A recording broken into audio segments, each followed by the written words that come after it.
difference for me. I've seen that ad on TV. Is it for real? Oh, yeah. The key ingredient is something called Tesnor, which helps boost free and total testosterone levels to help you trim up and stay lean. And it's made a difference for you? Man, I feel like I'm in my 20s again, at work, in the gym, and in the bedroom. Are they still giving out complimentary bottles for people to try it for themselves? Yeah, you just need to send them a text. Text PREP to 42424 right now for your complimentary bottle of Nugenix Total T, the #1 selling testosterone booster at GNC. Plus, text now and we'll include a bottle of Nugenix Thermo, our most powerful fat incinerator ever, to help you get back into shape fast, absolutely free. Text PREP to 42424. That's PREP to 42424. This is Paul Feinbaum.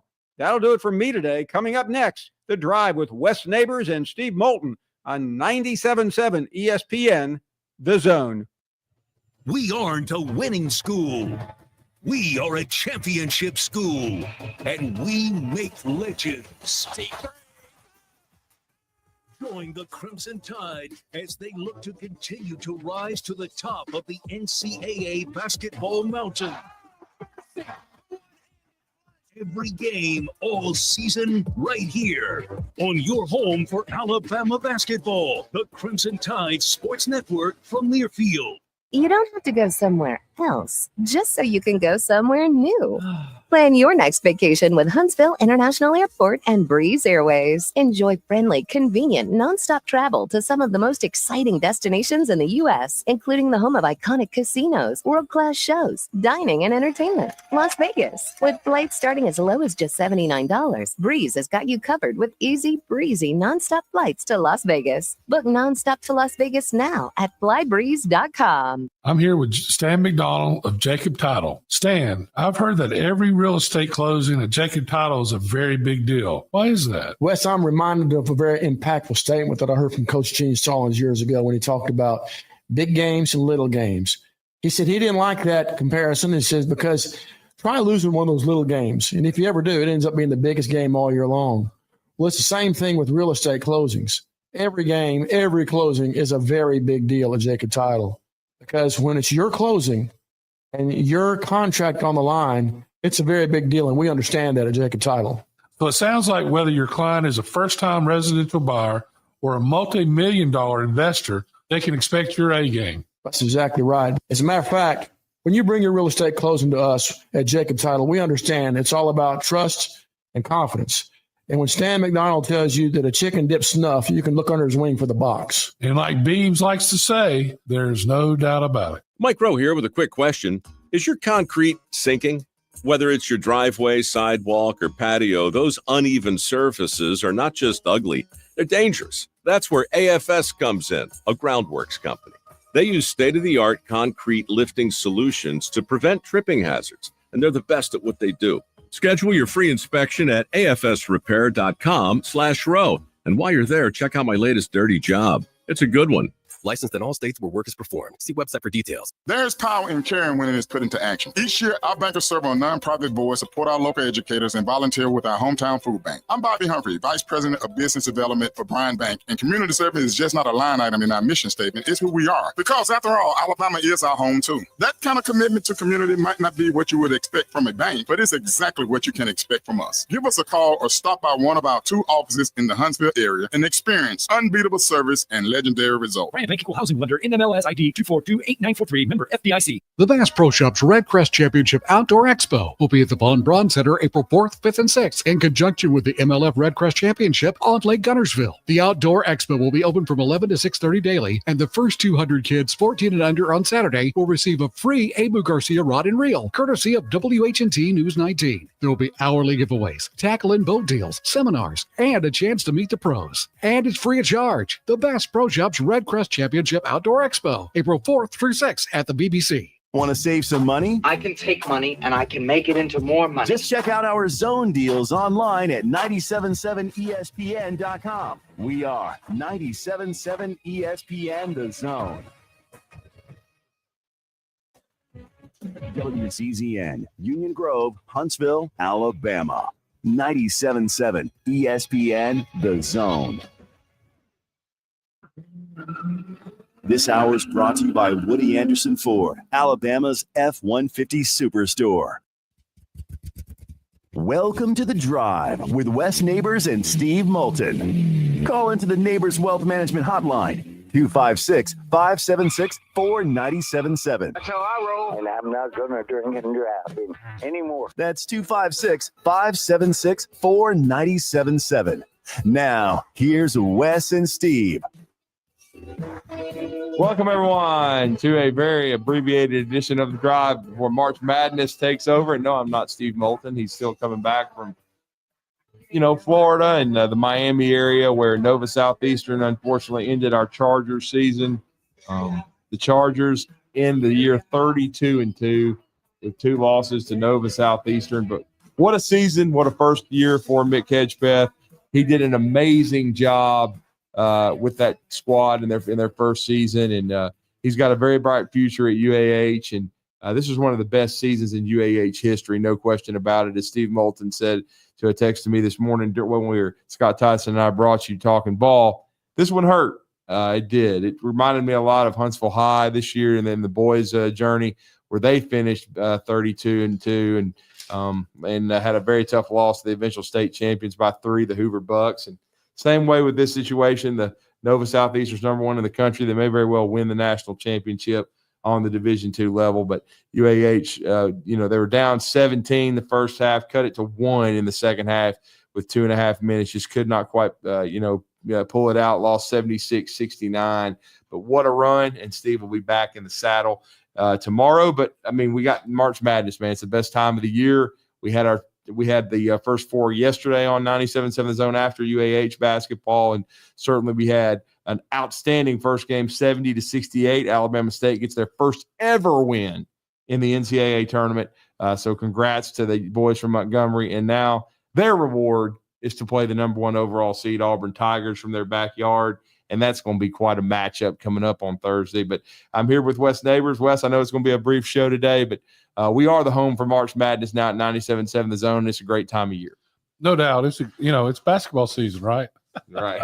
Absolutely. Yeah. So, I enjoy this next month more than the only other time I enjoyed better is the playoffs and football and also the first couple games of football. But other than that, this is a fun time of year. It's fun to watch. Yeah, it is. In North Carolina, we don't in our pool, and please join our March Madness pool if you haven't already. We're running out of time to join, but certainly look at our 97.7 The Zone, our 97.7 The Zone webpage, 977ESPN.com. Also check it out on our social media on our X account, 97.7 The Zone, and join our bracket pool. I joined it yesterday. I made my official picks, and of course, I went 1985 Big East. Of course, that year Villanova, Georgetown, St. John's all made it from one league. It's never been done since. And of course, we know in a classic final, Villanova played a perfect game nearly and beat Georgetown. I have 3 SEC teams in my Final Four. 2 of them, if people listen to me in the morning, one of my friends thought I was drunk this morning, but I did have Tennessee, who everybody knows I love so much. I had Tennessee making their first Final Four appearance. Of course, the Auburn Tigers, what a year they've had. And Florida. My other pick was Duke. I had Alabama in the Elite Eight. I came close to just trying to pick history, which would have been the Final Four, all being from the SEC. It would have been the Big Four we saw in Nashville. But I had Alabama bowing out in the Elite Eight to Duke. And then I have the Florida Gators taking out Duke to win the national championship. So, and that's coming from a guy who's wearing completely Alabama gear today. And that's what I'm saying. So I did not pick Alabama to get to the Final Four. I've already had people asking me. And then Wes, I'm not one of these people. I don't pick 3 or 4 or 5 brackets. I pick one bracket, and if it crashes and burns, it just crashes and burns. So that's the way I do it. I just feel like you should pick one. Some people pick 4 or 5 and try to win money, but I've just never done that. So I have some questions for you, Drew. Sure. Yeah. What, in your mind, what would make this year, where does Alabama have to end up for it to be a successful year for what you thought? Anytime you can get to the second weekend and you're among the final 16 teams of 360 plus or whatnot playing, it's highly successful. But with this particular group and the schedule they've played, and they've been I think they're the first Alabama team ever wire be a top 10 team in the country. They've never dropped out of the top 10. I think if they get to the Elite Eight, if they play a team like Duke, who is a national title favorite and who's been in the top 2 to 3 to 5 all year long, I think that would be considered a successful year. I agree with you. I would think they're talented enough to be one of the top 8 teams. Now, I mean, I think they got a good draw. And of course we'll have the Alabama Crimson Tide, Brian Passig and Chris Stewart on the call. They will be live from Cleveland, Ohio. That tip time will be around 11:40 Central Time on Friday, as Alabama will take on the Robert Morris Colonels, or I guess it's Colonials. But they'll take on Robert Morris, the Horizon League champions, whose leading scorer, by the way, ironically, is from Birmingham, Alabama, Cam Woods. But they'll take on Robert Morris. Robert Morris has been in the NCAA tournament in years past. Probably their biggest win in school history, though, was a few years back when they knocked out John Calipari in Kentucky in the first round of the NIT, when UK took an NIT bid but then couldn't play in Rupp because of some maintenance and some renovations. But Robert Morris knocked them out. But certainly they would be the biggest win in their school's history in a first-round NCAA game if they could be a 15 seed and knock out a 2. But I like Alabama's chances. They're about a 22-point favorite. I think Alabama matches up well. When you look at the metrics for Robert Morris, they average close to 80 points per game, but their defensive metrics aren't very good. I don't think they're going to try to hold the basketball. If anybody's ever seen Cam Woods play, he is not one of these dudes that's going to go somewhere and where they're going to slow the tempo down and hold the ball. So I think it's in all Alabama's wheelhouse, like College of Charleston was a year ago. And so I think Alabama will handle business. And then they get the winner of St. Mary's and Vanderbilt. They beat Vanderbilt, I believe it was 102-87, 103-87, somewhere around there. They scored 100+ in Tuscaloosa earlier this year. So, and then it's either that or St. Mary's. And last year they would have played St. Mary's, but St. Mary's got knocked out and upset by Grand Canyon, who nearly knocked out Alabama. So that's a 7-10 matchup. But I picked Vandy. I think Vandy, being in the SEC and the schedule they played, St. Mary's is a really good team under Randy Bennett. I like either matchup for Alabama. St. Mary's is a little more dangerous because they don't play near the same style as Alabama. They want to slow it down. They want to walk the ball up. They want to, slow the game down, play it in the 60s, maybe even the 50s. So that would be a little bit tough for Alabama. But if Alabama could speed up St. Mary's, turn them over, I think the Tide could win it and maybe even win it by 10 to 12 to 14 points. Now, Vanderbilt, again, Vanderbilt's not very big. They're guard-oriented. And I think if Alabama just takes care of the ball, plays with ferocity on defense and rebounds, I think they would beat Vandy soundly. But I like Alabama's draw the first weekend. Then after that, you just have to wait and see how it works out. I know that there's some interesting matchups there because there's Wisconsin, there's BYU. This is a Wisconsin team that plays a little faster than the usual Wisconsin squads do. So we'll see what happens there for Alabama. And then BYU loves to play fast. And there are some, experts out there like the Seth Davises who have BYU knocking out Alabama. So we'll see if that happens. I mean, I would tend to doubt that that's what's going to happen, in my opinion. I think Alabama's going to handle business. And then I think because as soon as the bracket came out, matter of fact, I've got BYU being upset in the first round anyway. I've got VCU, which is really a mid-major power. They always seem to do well in the tournament. I've got VCU beating BYU, and then Wisconsin winning, and then VCU actually playing Alabama in the Sweet 16. So, and then Alabama marching on and getting a shot at Duke. And I actually believe, because of Alabama's schedule and the strength of the SEC, they would have every bit of an opportunity to beat the Duke Blue Devils. But I know Duke's elite. They've got Cooper Flagg, who's as good as any player in the country. How is his health? We'll find out. The health of Cooper Flagg and the health of Alabama, because I think Nelson. Grant Nelson is the key to them moving past. I think we can win the first 2 games without him. Yeah. But after that, no. What I'm thinking and what I've heard is – But I believe when he's playing good, and we proved this at Auburn, when they're playing, they can beat anybody. And I know you were there. Yeah, Yes. absolutely. That was – if you look at the past several years, the physicality of Alabama has gotten tremendously better. Yeah. I thought against Tennessee and Auburn, they played with a lot of physicality and an edge. Now, I didn't think they did that against Florida, but now that I've seen Florida a handful of times, look, Florida is maybe the best team in the country. So you have to preface. I've been saying that for quite some time. Yeah, and I saw them again in Nashville last Friday. They were so impressive at Auburn. Yeah, it was without Elijah Martin, yeah, who does chin-ups on the rim and who's one of their best players and their second leading scorer. So, they've got the Slovenian rifle. That's what I call him. He came off the bench at 3 threes for Florida that game. They have the thing about Florida that sets them apart, especially now that Han Lockton, the 7-footer, is healthy, is they have 4 bigs and 5 guards. That's their rotation, and there ain't a weakest link in them. They all can play. There's no drop-off, and they're just really, really good. And then they have one of my favorite players in America, Walter Clayton. I've already said this on Talking Ball. If I could take one player, any player in the SEC, and put him on Alabama, it would be Walter Clayton. He's that good, and watching him be the MVP of the SEC tournament was amazing. And they're just playing great basketball, man. They're as deep as any team in America. And a lot of times it's also how healthy are you right now? What kind of rhythm are you in? And Florida's in a great rhythm. And then you make a great point about Grant Nelson. From what I understand, I think he's maybe for the Robert Morris game, but I think they're confident that he'll be able to play on Sunday if they, if you can then put Robert Morris away. So that would mean Mo Diabate, Jaron Stevenson, who I thought played much better basketball in Nashville. They're going to have to step up. I think neither one of them played good against Florida.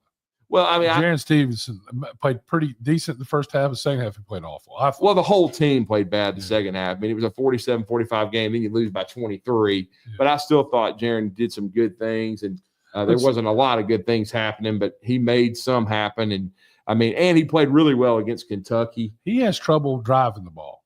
Yeah. He has trouble at the rim. But if you look at, to me, the key is Grant Nelson, because when you don't have to guard him outside, when he's hitting threes, that's when they win. Because then they got to bring everybody out, and it opens up for Sears. Yeah, and he was playing well, and he played well against Kentucky, and he had gotten off to a really good start against Florida. Matter of fact, I think Alabama had a 1 or 2 point lead when he went out. So he's very, very important. The March Grant Nelson, because he was hugely important to the Final Four run last year. So we'll see if they can get him back. I think Duke has already basically said that Flagg will be available from game 1 on. We'll see if he has any kind of minutes restriction, but I think they're going to get him back. So, but if Alabama has Grant Nelson, that's why I think they can make an Elite Eight run. He's very, very important to what Alabama does. And like Wes, you just said, I completely agree that his ability to shoot threes, but to also attack the rim with ferocity and his versatility are very, very important to Alabama. That's what kind of sets him apart from all of Alabama's other bigs. So I'm going to ask you a question. Yeah. The same one about Auburn versus Alabama. So Alabama, you said that if they make it to the Elite Eight, that's a successful season. I agree. That's what I have too. Mm-hmm. Auburn. What would you consider, if you're an Auburn fan, a successful season? Final Four. If they don't make the final, I agree with you there too. Now, because people have to understand how hard it is to win one of these tournaments. It's because you have to have it every game. Yeah. You have to win 6 in a row. But I think this Auburn team is talented enough to do that, though it is a little bit, eyebrow raising to have to play either Louisville in the second round, 45 minutes. That's, to me, if I was an Auburn fan, I'd be upset. I'm a SEC fan. I think that Louisville was upset, but I'd be more upset if I was Auburn. But Auburn fans listening to me, I think everybody's focusing on that and focusing, well, first of all, Creighton's underseeded, but they did let them play in their backyard. But guess what? I don't even think it'll matter. I think Creighton will beat them. I think Creighton will upset them. I think Creighton will play Auburn. And, Creighton has got, a really good big guy in the middle that's played a lot of basketball, gave Alabama all kind of problems. But and I think they have some the personnel to give Auburn a game, but I don't expect with Hofbrenner and all them, I don't think they will beat Auburn. I think Auburn will get by Creighton. And then I've got a rematch with another SEC school, which just beat Auburn, Texas A&M. And Bruce Pearl's only 2-6 versus the Tigers, versus the Aggies, pardon me. But I think in this case, if they played A&M again, I think Auburn would be locked in. They'd be ready to roll. But I know we need to go out to the Neighbors Wealth Management Hotline before taking a break, and we're going to go out there, and we are going to welcome Philip to the show. Philip, how are you doing on this Wednesday, man? I'm doing pretty good, guys. How y'all been doing? We're doing well, man. What's on your mind? I wanted to ask you about on recruiting. When the portal opens back up, do you think Coach DeBoer is going to probably get some more extra players, probably? Well, I think he'd like to get another defensive lineman because you can never have enough defensive line depth, and maybe another offensive tackle because I think, the offensive and defensive lines are some of the hardest positions to stock now because guys don't want to wait. They leave in the portal. You don't have a lot of depth. So I think as far as, offensive and defensive line, I think they would look there. Potentially maybe a tight end, an inline blocking tight end because they're a little short of depth because Danny Lewis is hurt right now.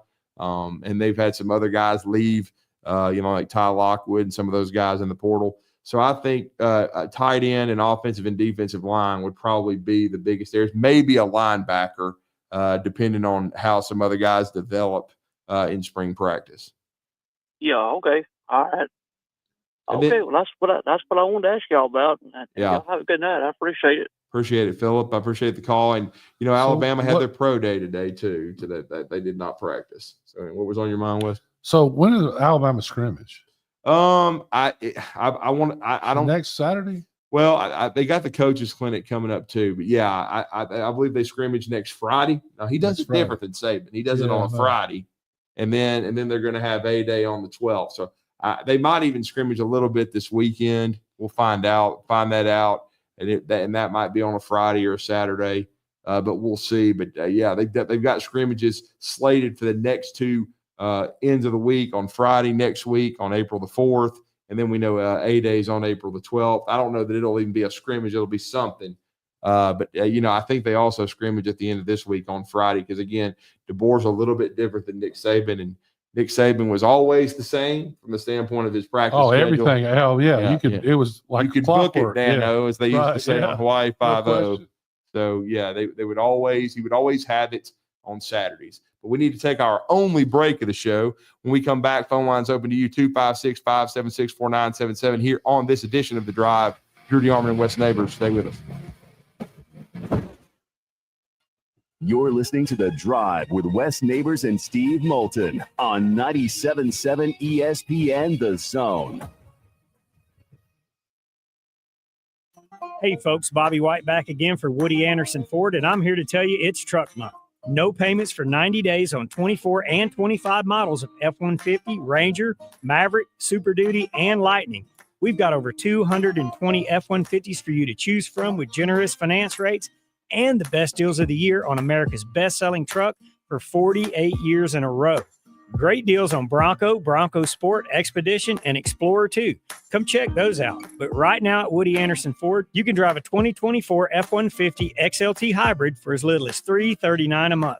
$339 for an F-150. That's a 36-month lease with 6448 due at signing, 0 security deposit, just tax tag title, and your good credit. This offer ends 3/31/25. Call us at 539-9441 for complete details. Over 220 F-150s and nearly 50 Rangers and Maverick pickups to choose from, all with great sales incentives and 0 payments for 90 days. Woody Anderson Ford, we hope to see you soon. The company is Eagle Masonry and Insulation, but did you know they're also Eagle Landscaping and Dirt Work? Eagle can take care of all your landscaping needs, including irrigation, sod work, and planting, both plants and trees. On the dirt work side, Eagle can grade and build your pads, haul dirt in or out, and even do erosion control. Philip Love and his team can do it all for you. The website is the same, insulatewitheagle.com, as is the phone number, 256-755-1556. Give them a call and see what Eagle can do for you. Eagle saves you time. Eagle saves you money. SportsMed is the official team physicians of the Rocket City Trash Pandas. And if the pros trust SportsMed, you can too. SportsMed provides every service you might need for complete orthopedic care, specializing in orthopedic surgery, sports medicine, joint replacement, spine surgery, neurosurgery, and podiatry. And they offer their own brace shop, in-house full-body MRI, physical therapy, walk-in clinic, and so much more. 4 locations and on the web at sportsmedalabama.com. I'm here with Vice President of Mortgage from Bank of Frank Ewing, John Kendall. And John, if you're hearing this commercial right now and you're thinking of getting a new house, boy, oh boy, do you guys have a deal. We do. It's a grant. $25,000 if you're a veteran, $20,000 if you're not a veteran. This can be used for closing costs, down payment. Very simple. All you have to do is give Bank of Frank Ewing a call at 256-507-9180. And how long does this process take? Oh, it'll take just a few minutes, maybe 15, 30 minutes on the phone. We'll send you a link and you fill that out in your own time. We'll approve you. Who would not want $25,000 for a new house? John Kendall, give them the phone number and online address one more time. 256-507-9180 or at bankoffrankewing.com. It's Bank of Frank Ewing giving you $25,000 for a new house. Bank of Frank Ewing in Hazel Green is an FDIC insured bank as well as an equal housing lender. NMLS number 446707. When you call most roofing companies, all you'll hear is, you need a new roof. Not when you call Fleming. At Fleming Roofing and Restoration, we're focused on your needs, whether it's an easy repair or a full roof replacement. Folks around here have trusted Fleming since 1965 for all their residential and commercial roofing needs. And as the area's storm damage experts, Fleming knows all the ins and outs of the insurance claims process. Log on FlemingHSV.com to schedule your free estimate today. Fleming Roofing and Restoration. We show up. The Bass Pro Shops Red Crest Championship Outdoor Expo will be at the Von Braun Center April 4th, 5th, and 6th in conjunction with the MLF Red Crest Championship on Lake Guntersville. The Outdoor Expo will be open from 11 to 6:30 daily, and the first 200 kids 14 and under on Saturday will receive a free Abu Garcia rod and reel, courtesy of WH&T News 19. There will be hourly giveaways, tackle and boat deals, seminars, and a chance to meet the pros. And it's free of charge. The Bass Pro Shops Red Crest Championship Outdoor Expo, April 4th through 6th at the BBC. From the Fox 54 Weather Center, I'm Chief Meteorologist Jordan Dressman. Scattered showers and thunderstorms are going to be possible across the Tennessee Valley as we head into the overnight through the earliest hours of your Thursday morning. Temperatures dropping into the lower 40s. A partly sunny to mostly cloudy sky Thursday afternoon. Does look like we are going to be dry, but we are going to be colder across the Tennessee Valley. Temperatures only climbing into the mid and upper 40s, dropping into the low 30s. More sunshine for your Friday. A mostly sunny sky, but still going to be just a touch on the chilly end of the spectrum, especially when you consider the fact that we are heading into late March. I'm Chief Meteorologist Jordan Dressman on your home for ESPN Radio, 97.7 ESPN The Zone. This segment of The Drive is brought to you by Woody Anderson Ford, located online at woodyAndersonFord.com with 2 locations, Hughes Road in Madison and Jordan Lane in Huntsville.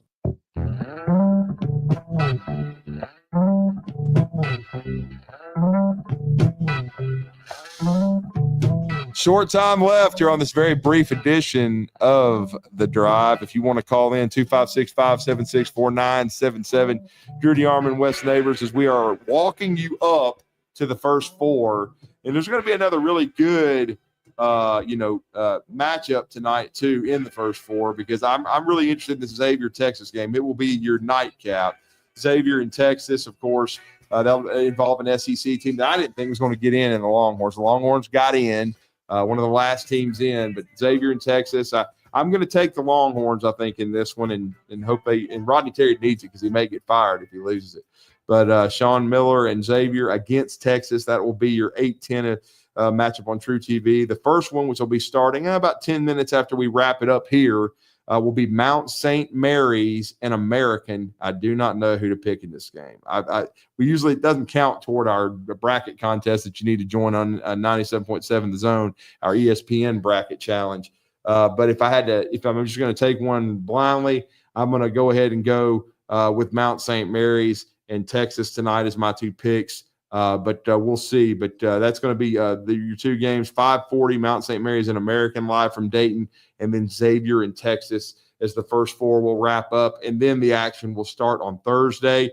First game up, I believe, will be Creighton and Louisville live from Lexington, Kentucky at 11:15 on CBS. So that'll be a very interesting game. And then Purdue and High Point will start at 11:40 a.m. So we will be the home for March Madness throughout this great event. It's the greatest, I think, 3 weeks in sports. It's my favorite, as I'm a hoop head, but we're really looking forward to that. And we're also going to have a lot going on this week because there's a huge baseball series in Tuscaloosa, Alabama, which is ranked in the top 15 in the country.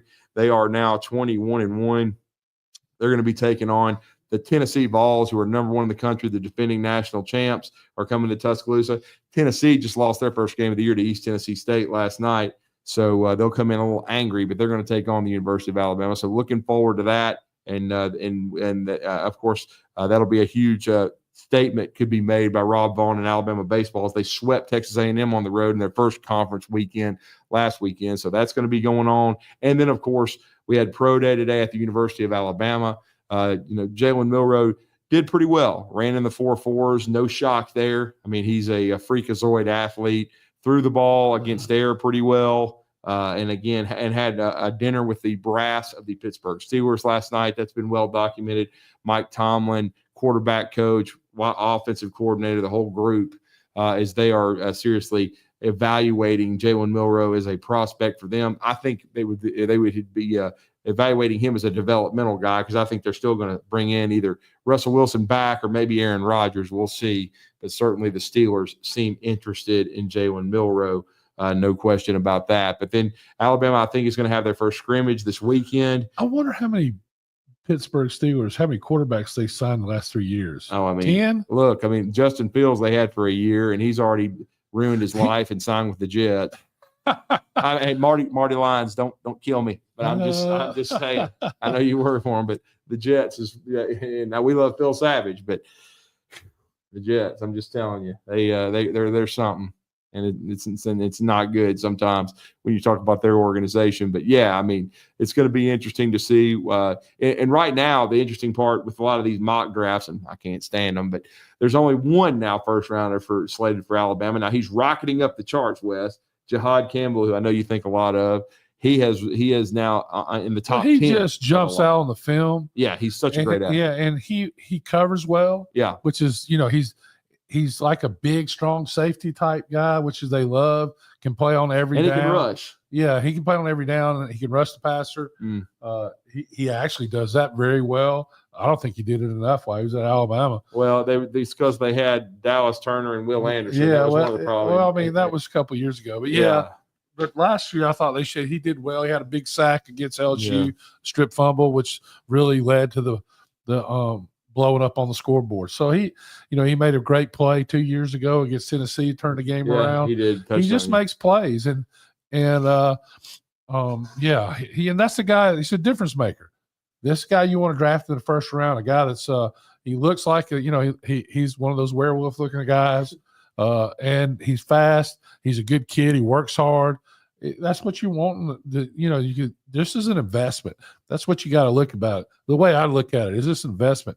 I don't want anything but werewolves on my teams that like to work and like to practice and kind of guys that will continue to get better. You're not drafting them at their top, and and the injury bug comes in there, and he has been hurt a lot. So I think that if it hadn't been for that he'd been a first rounder the whole time. Yeah, I mean, he really came into his own, became a full-time starter this year, and don't forget they also had Chris Braswell, so they had some guys. Right. They've had some, really good players, but he waited his turn, and really, I got to expand his toolbox to the point where he's very, very attractive. He's a high first-round draft pick. Now, surprisingly, a little bit, Tyler Booker has slid out of some first rounds. We'll see if he can get back up into there. I heard he tested well today, but that's not surprising. He's a high-character guy. But guards aren't as he's going if he's they're not as Tyler Booker. Tyler Booker's a guy. He doesn't play center either, so that kind of hurts him too. But if you could, he's a guy to play forever. Miami Dolphins. If he's in there in the second round, please draft him. Yeah, he's a difference maker. He can be a difference maker. He runs block very well as well, and that's something that is kind of not a big deal, as much a big deal. But to me, I don't know who Philadelphia has and what their draft status looks like. He'd be great in their offense. Yeah, he would, especially with the best offensive line coach in football. Yeah, then I think they had a couple guys retire as well. Jeff Stoutland does a great job with that group. Yeah. But everybody, go to all our social media platforms. Join our bracket contest. First four coming up right now, American and Mount St. Mary's, and then tonight, Texas and Xavier. We'll talk to you tomorrow morning on Talking Ball. WCZN, Union Grove, Huntsville, Alabama. 97.7 ESPN, The Zone.